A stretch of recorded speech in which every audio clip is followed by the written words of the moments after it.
Well, my first government job was as a Marine officer. And what I learned was honor, commitment, all the things that the commercials tell you. So if you watch the stuff where they forge the steel blades and you know, they've got the discipline and all that, that really was, you know, what I learned. And my dad was a Marine, my granddad was a Marine, my great-granddad was a Marine. So, you know, this was important family values, and that commitment to value and service was probably the most important. Then I did my time, you know, I believed in the citizen soldier sort of thing. I went into industry, and then the first civilian job I had was with USAID.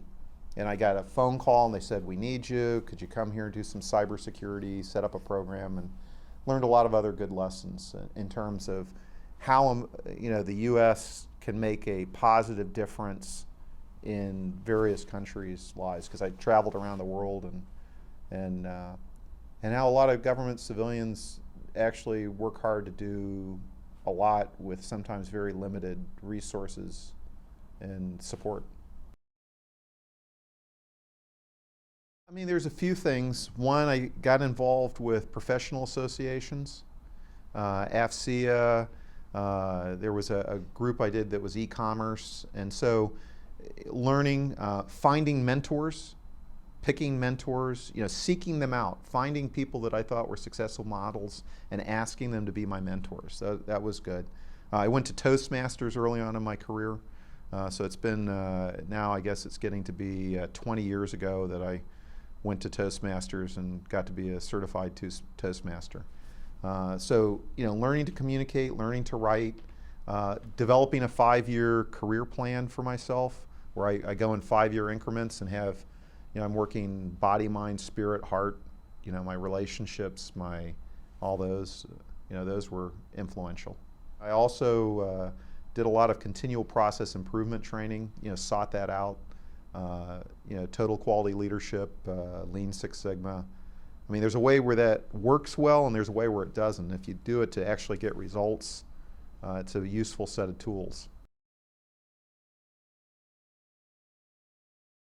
It's a tough environment. It's really tough.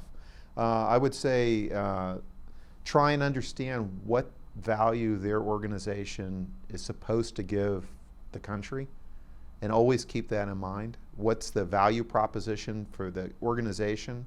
And then try and say, what is my value proposition? What is it that I do that will contribute to that mission, and what does that mission do to help the country? And if they can keep that chain of value in mind, it makes a huge difference. The other thing I'd say is, you know, I think it was Getty who said, base your success on the success of others.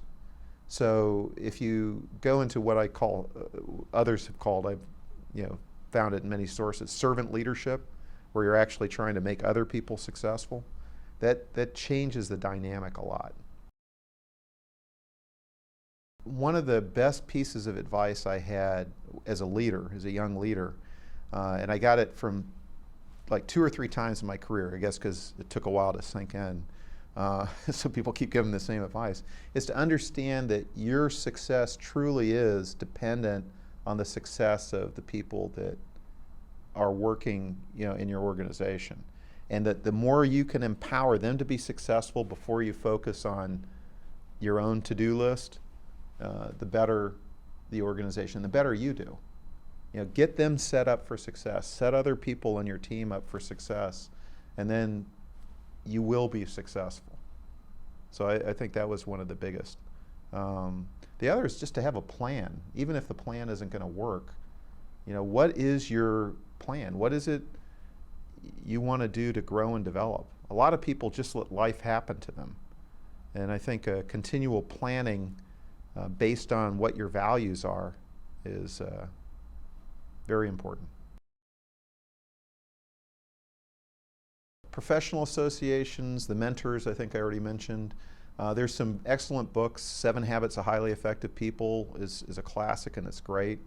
Power of Full Engagement, Change Anything. There's a few books like that can help you. I read the book of Proverbs. I find, you know, just, you know, trying to learn to be wise about life is a good thing. So those resources I would recommend. For federal employees, there are opportunities like National Defense University and some others that are out there. And if you have a plan, you can just keep working on continual development. If you don't take care of yourself, you can't take care of others. Make sure you keep life balance, some exercise and things like that. It's real easy to get swept up in the tyranny of the urgent. But I think the more you keep balance, the more productive you are. Well, the military has been a way for people to gain experience, training, in many cases values that they may not have had or may not have taken growing up. It's a way of honing themselves, proving themselves. Plus, if you start life serving with a servant mentality, I think that sets you on a whole different road that leads to discipline, that leads to being productive, to growth. Maslow's hierarchy of needs, are you familiar with that? At the top is self-actualization. Self-actualization doesn't come by seeking your own pleasure. Self-actualization best comes by serving a higher good. And I think that public service in the United States, and I qualify that, in the United States, public service has many opportunities to serve higher good.